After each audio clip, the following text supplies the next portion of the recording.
এ যুগের নারীদের ধরন বলিতে লাগে শরম, এ যুগের নারীদের ধরন বলিতে লাগে শরম। সকালবেলা বোরকা পরে, বিকাল বেলা ওড়না নাই। দাদা ভাই ডিজিটাল যুগ বুঝি এটাই, ওরে দাদা ভাই ডিজিটাল দেশ বুঝি এটাই। আরে নারী হলো ঘরের সবার, স্বামীর সেবা করে। উল্টো দেখি নারী এখন স্বামী ধইরা মারে, আছে না না? আরে উল্টো দেখি নারী এখন স্বামী ধইরা মারে, আবার কেস করিলে যাব জীবন সারা পাওয়ার উপায় নাই। দাদা ভাই ডিজিটাল দেশ বুঝি এটাই, ওরে দাদা ভাই ডিজিটাল ভাবি হলো এরাই। কি ডিজিটাল ভাবি দেখেন না, স্বামী ধরে মার। দারুণ, এমন ডিজিটাল ভাবেই চাই বাংলাদেশে এই সমস্ত হুজুরদের জন্য। আবু তাহের মোহাম্মদ আদনান, গোলাম রব্বানী, মামুনুল হক, এদের জন্য আসলে মামুনুর রশিদ আরেকটা আছে নতুন লুচ্চা, সব লুচু লুচু মাস্তুতো ভাই, তারা সব মিলেছে একজন আরেকজনকে সাপোর্ট করছে। আসসালামু আলাইকুম রহমতুল্লাহ বারাকাতুহু। আশা করি আপনারা সকলে ভালো আছেন। মানুষের ব্যক্তিগত জীবন নিয়ে কথা বলার রুচি আমার নেই, স্বভাব আমার নেই, এবং আমার কাছে এটি একটু সময় খাওয়ানো ছাড়া কিছু মনে হয় না। তবে যারা সমাজের আদর্শ, লাখো তরুণ যুবকের আদর্শ, তারা যাকে ফলো করে, সেই মানুষটার মধ্যে যদি ত্রুটি বিচ্যুতি থাকে, সেই মানুষটার মধ্যে যদি এমন কিছু থাকে যা সমাজের জন্য ক্ষতিকারক, তাহলে এই ক্ষতিটা কিন্তু ব্যাপকভাবে পুরো জেনারেশনের মধ্যে এটা ছড়িয়ে যাবে। সেই জন্য আসলে বলা, আবু তাহের মোহাম্মদ আদনান যা করেছেন এখন আর সেটি অস্পষ্ট নেই, আপনারা সকলেই জানেন। এখন তার পাশে কিছু আলেমরা দাঁড়াচ্ছেন, অনেক আলেম দাঁড়িয়েছে। আমি একজন আলেমের কথা বলছি। আমি আজকে এই ভিডিওটা দেখে খুবই ভারাক্রান্ত হয়েছি, অবাক হয়েছি যে দেখুন একটু, আপনারা ওনাকে চিনেন, বাংলাদেশের জনপ্রিয় বক্তা, ইসলামী বক্তা গোলাম রব্বানী। উনি কি বলছেন একটু দেখুন। বাংলাদেশে এই হুজুর প্রথম দ্বিতীয় বিবাহ করছে, আর কেউ করেন। কত এমপি মন্ত্রী 8টা 10টা বাসা বাড়ি ভাড়া করিয়া এক একটা ফ্ল্যাটে নারী নিয়ে যেতে হয়, সেই খবর আপনাদের কাছে থাকে না। কোন এমপি কোন ফ্ল্যাটে নারী নিয়ে যায় সেই খবর কিন্তু হুজুরা ভালোই রাখেন। ওনারা নারী ছাড়া আসলে কিছুই বোঝেন না, আমরা তো এগুলো জানি না। আচ্ছা যা হোক, হুজুর বিয়ে করলে আপনাদের চুলকায় না? কথা কন না। আচ্ছা, বিয়ে করলে চুলকায় এটা কে বলেছে বলুন তো? যারা আবু তাহের মোহাম্মদ আদনানের সমালোচনা করেছেন, তারা কি ওনার বিয়ের জন্য সমালোচনা করেছেন? উনি বাসায় 2 বউ রেখে তারপরে আবার পরকীয়া করছিলেন। সমস্যাটা এখানে, যেটা তার আদর্শের সঙ্গে যায় না। তিনি তর্জন গর্জন হুঙ্কার ছেড়ে যা বলেন মাহফিলগুলোতে, ফ্রি মিক্সিং এর বিরুদ্ধে বলেন, হ্যাঁ, বেপর্দা নারীদের বিরুদ্ধে বলেন, পরকীয়ার বিরুদ্ধে বলেন, হারাম রিলেশনশিপের বিরুদ্ধে বলেন, তার মাধ্যমে সেই কাজগুলো যখন প্রকাশিত হয়েছে, তখন মানুষ সমালোচনা করেছে। অন্যদের সমালোচনা হতেই পারে, কিন্তু তার সমালোচনা এখানেই যে তিনি যখন একমুখে এসবের বিরুদ্ধে বলছেন, আবার তিনিই কাজটা করছেন সমালোচনা সেটার জন্য, অথচ উনি বলছেন বিয়ের জন্য সমালোচনা করা হচ্ছে। চিন্তা করুন, এদের মাথায় কি কিচ্ছু নাই? হুজুরদের নিয়ে যতই অ্যালার্জি, ওনার সেই স্ত্রী, এটা স্বামী পরিত্যক্ত একটা নারী। হুজুরদের নিয়ে নাকি আমাদের সকলের অ্যালার্জি? আচ্ছা, এই হুজুরদের আমাদের সকলের প্রতি অ্যালার্জি, মানে ওরা ইসলামের নবী ছাড়া, কোরআন হাদিসে যা আছে তা ছাড়া কোনো কিছুই বিশ্বাস করবে না। হ্যাঁ, ওদের বিরুদ্ধে কথা বললে মেরে ফেলবে, কেটে ফেলবে, ছেটে ফেলবে, এমন একটা অবস্থা। তো সব মানুষের প্রতি এই হুজুরদের অ্যালার্জি বলেই এই হুজুররা যখন অনৈতিক কাজে জড়ায়, কোনো ভুল ত্রুটি করে, তখন হয়তো মানুষ বড় চোখে দেখে। এটা সমালোচকরা এই সমালোচনাটা বেশি করেন। এর আগেও বিয়ে হয়েছে, উনি ফেসবুকে আইসা বাপরে বাপ 2 ঘন্টার এক লাইভে যে কান্না করে অভিনয় করে বলছে, মনে হয় বাংলাদেশের নিষ্পাপ রমণী। অবশ্যই নিষ্পাপ রমণী। আচ্ছা, স্বামীর প্রতি ভালোবাসা, তার স্বামী যখন গুম হয়েছিলেন, আমি জানি না সেটি সত্য কিনা, যাই হোক ধরে নিলাম গুম হয়েছেন। তো স্বামীকে গুম হতে দেখে স্বামীকে পাচ্ছিলেন না, তিনি কান্নাকাটি করছিলেন। এই কান্না মিছে নয়, চোখের অশ্রু মিছে হয় না, এটা সত্যি ভালোবাসা। যখন স্বামীটি তার আপন ছিল, ভালো ছিল, সৎ ছিল, তাকেই ভালোবাসতো, পরকীয়ায় জড়ায়নি, তখন স্বামীর প্রতি ভালোবাসা ছিল। নারীরা এরকমই। হ্যাঁ, অবশ্যই নিষ্পাপ।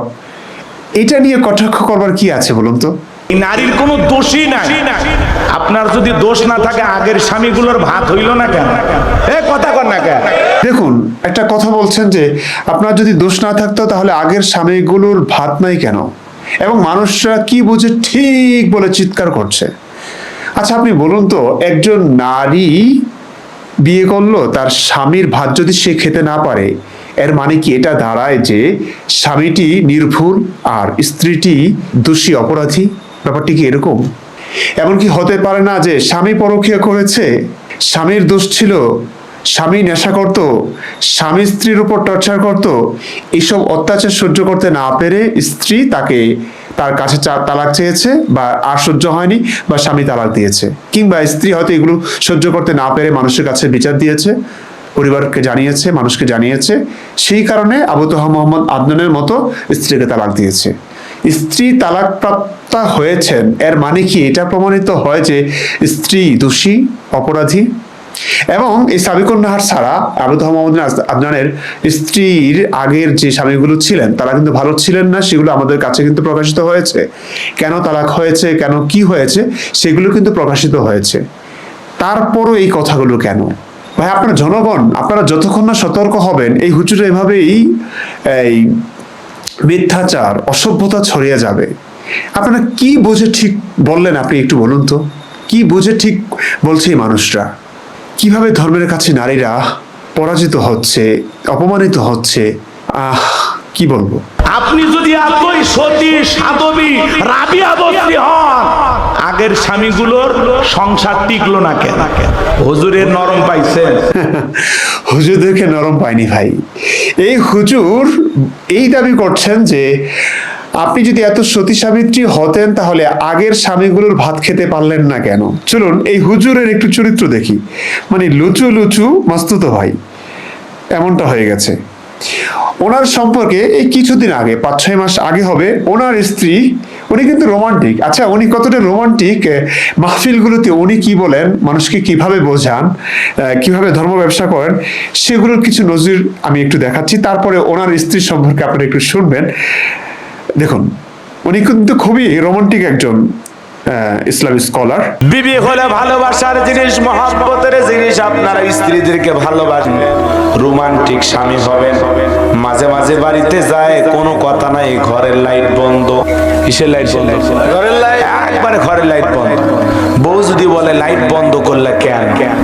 তুমি ঘরে থাকলে লাইট লাগে না সোনা, তোমার চেহারার আলোই তো লাইটের চাইতেও ভালো।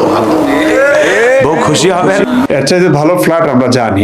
এগুলো মানুষকে শেখাতে হয় না। লাখ লাখ টাকা দিয়ে আপনাদেরকে নেয় ইসলামের কথা শোনানোর জন্য। হাদিস, কোরআন, যৌক্তিক আলোচনা বাদ দিয়ে আপনারা রোমান্স শেখাচ্ছেন। ভাই, এগুলো সবাই জানে। হ্যাঁ, এগুলো জানার জন্য ধর্মের প্রয়োজন পড়ে না। নবীর কাছ থেকে শিখতে হবে, কোরআন হাদিস থেকে শিখতে হবে বউকে কিভাবে ভালোবাসতে হয়। হাস্যকর, হাস্যকর।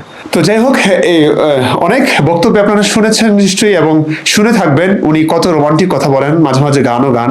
এবং উনি আরেকটি বক্তব্যে বলেছেন, বউ যেন হাত ছাড়া না হয়। চলুন একটু শুনি। খবরদার, বউ যেন হাত ছাড়া না হয়। সকাল বিকাল আই লাভ ইউ বলবেন, মনে থাকবে তো ইনশাল্লাহ। প্রতিদিন ঘর থেকে বের হওয়ার আগে বউরে কিস করবেন, চুমা খাবেন, রসুলের সুন্নত। এক গ্লাসে পানি খাবেন, স্ত্রীর রানের উপরে মাথা রেখে কোরআন তিলাওয়াত করবেন। বাইরে কত সুন্দর রোমান্টিক হুজুর। বউকে নিয়ে সমুদ্র দেখার কথাও তিনি বলেছেন নানান বক্তব্যে। সেগুলো একটু শুনি। হালাল বিনোদন বোঝেন তো, বউকে পর্দা করায় নিয়ে ঘুরবেন। আমি কি বলেছি কক্সবাজার যায়া বউ হাফ প্যান্ট পরাইয়া সমুদ্রে নামে দেন? তাহলে গুনাহ হবে। এমনি খালি সমুদ্রে ঢেউ দেখাবেন, পারেন না? যার বউ নাই, বিয়ে করলে যায়ও, ঠিক আছে। একজন আমার কাছে বউ নাই, আর কি আফসোস। ওটা না থাকাই ভালো। যারা আছে তারা টের পাইতেছে, কথা কোন ঠিক কিনা। এ বাজার লম্বা হবে, আমি লম্বা করবো না।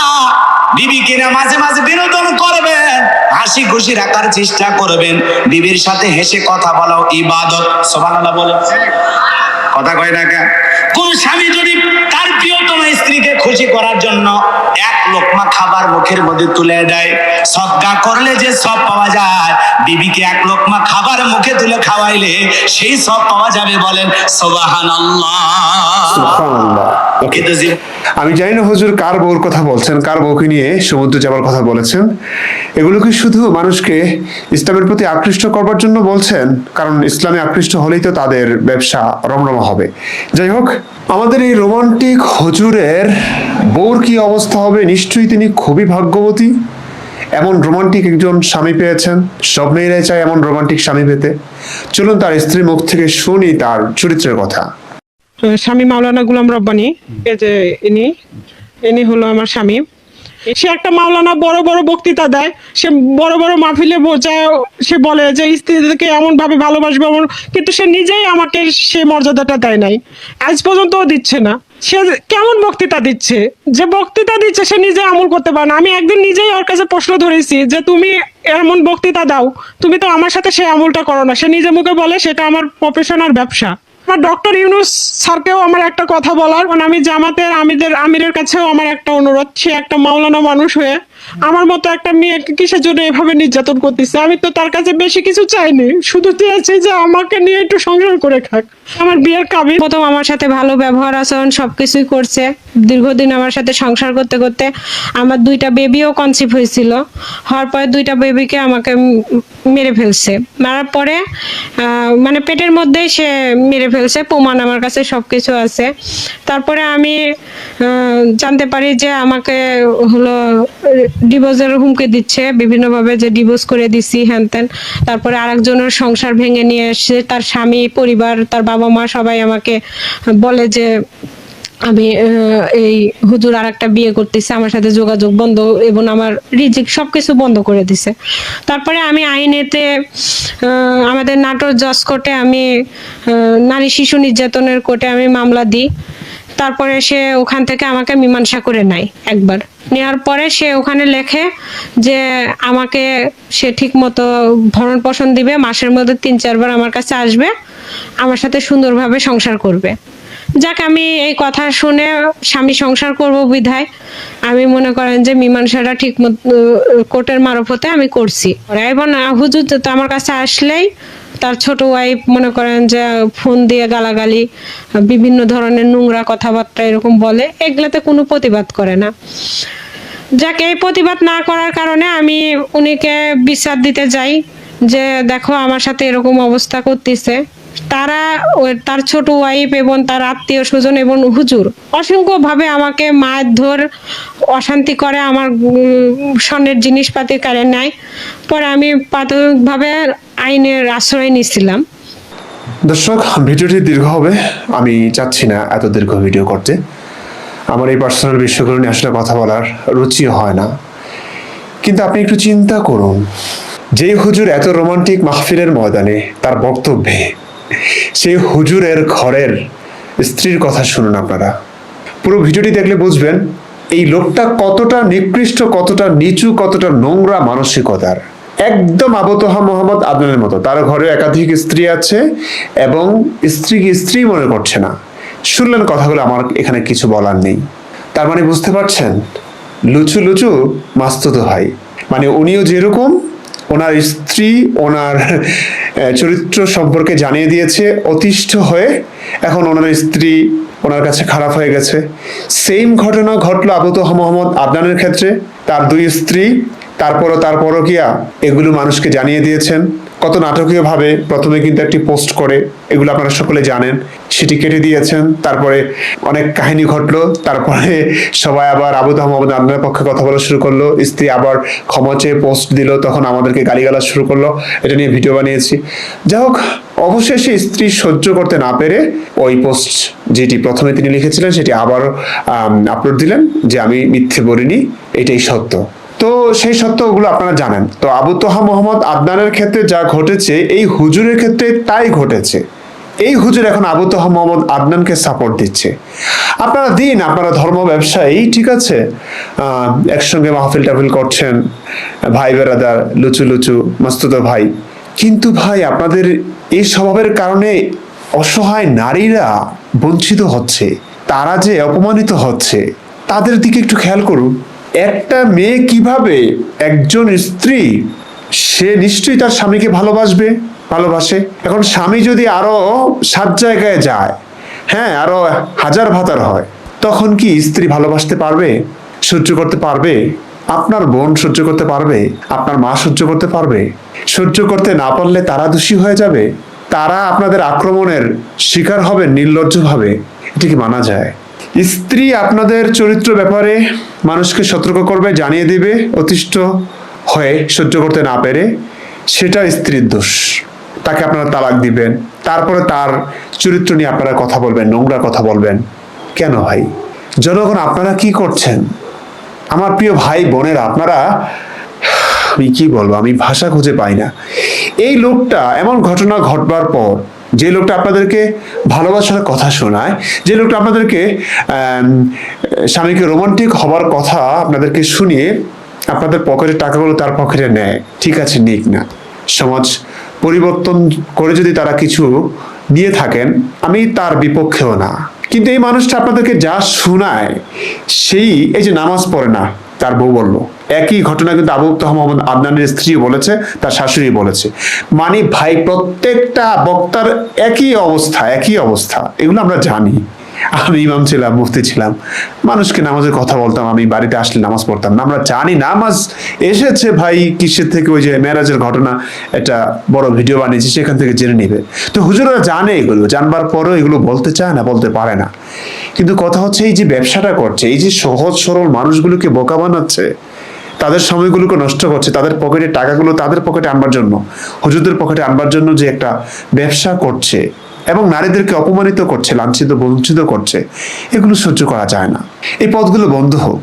এ যুগের নারীদের ধরন বলিতে লাগে শরম, এ যুগের নারীদের ধরন বলিতে লাগে শরম। সকালবেলা বোরকা পরে, বিকাল বেলা ওড়না নাই, দাদা ভাই ডিজিটাল যুগ বুঝি এটাই, ওরে দাদা ভাই ডিজিটাল দেশ বুঝি এটাই।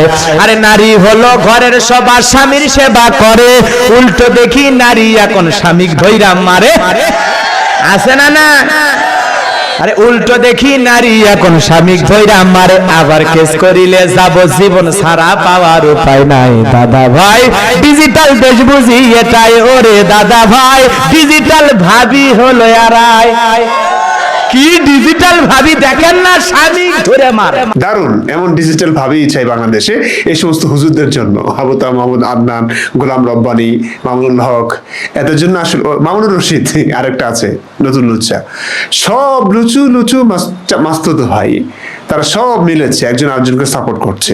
এমন ডিজিটাল ভাবে বাংলাদেশের প্রতিটি হুজুরদের ঘরে ঘরে চাই আমি, এই আশা ব্যক্ত করে ভিডিওটি শেষ করছি। না না না না না, একটু আগেকার মানুষদের ছিল অভাব, বড় ভালো ছিল তাদের স্বভাব। বর্তমানে মানুষদের নাই কোনো অভাব, নষ্ট হয়ে গেছে চরিত্র আর স্বভাব। একদম ঠিক, একদম ঠিক। আপনাদের চরিত্র নষ্ট হয়ে গেছে। ওয়াজ ছেড়ে দিন, ধর্ম ব্যবসা ছেড়ে দিন ভাই। আপনাদেরকে বললে হবে না জানি। যত লুচ্ছামি করবেন, ওই যে ধর্মের নাম আছে আল্লাহ নবীর ভালোবাসায়, আপনাদেরকে মানুষ গ্রহণ করে নিবে। আবু তাহা আদনানেরও ওয়াজ মাহফিল বন্ধ হবে না, আপনারও বন্ধ হয়নি। আপনি আপনার স্ত্রী যে আপনাকে নিয়ে যে কথাগুলো বললো, আপনি যে লম্পট ইডিয়েট বদমাস, আপনি যে অধার্মিক, হ্যাঁ, এগুলো জানবার পরেও কিন্তু মানুষ আপনাকে দাওয়াত দিচ্ছে, নিজেদের পকেটের টাকা খরচা করে আপনাদের মাহফিল শুনছে তারা। ধর্ম ব্যবসা। তাই প্রিয় ভাই বোনেরা, মুমিন ভাই বোনেরা, আমি জানি আপনারা সবকিছু বুঝবেন না, কোরআন হাদিস তো ঘাটাঘাটি করেনই না, শুধু আলেমদের কথা শুনে আপনারা ধর্ম পালন করেন, আপনাদের কোনো দোষ নাই। কিন্তু একটু বোঝার চেষ্টা করুন, একটু ঘাটাঘাটি করুন, একটু প্রশ্ন করতে শিখুন। অন্তত যাদের ভণ্ডামি প্রকাশ পেয়েছে, যারা আপনাদেরকে ভালো ভালো কথা শুনিয়ে ইনকাম করছেন, তাদের ব্যক্তিগত জীবনগুলো যখন আপনাদের সামনে আসছে, স্পষ্ট ধরা খাচ্ছে, তাদের মাহফিলগুলো অন্তত বন্ধ করুন। এইটা একটু পারছেন না, যদি না পারেন তাহলে কিচ্ছু করার নেই, এদের দোষ দিয়ে কোনো লাভ নেই আমার। কারণ আপনারা এত বোকা হলে আপনাদের মাথায় কাঁঠাল ভেঙে কেন খাবেন না এরা? কেন? দোষ ওনাদের না, দোষ আপনাদের।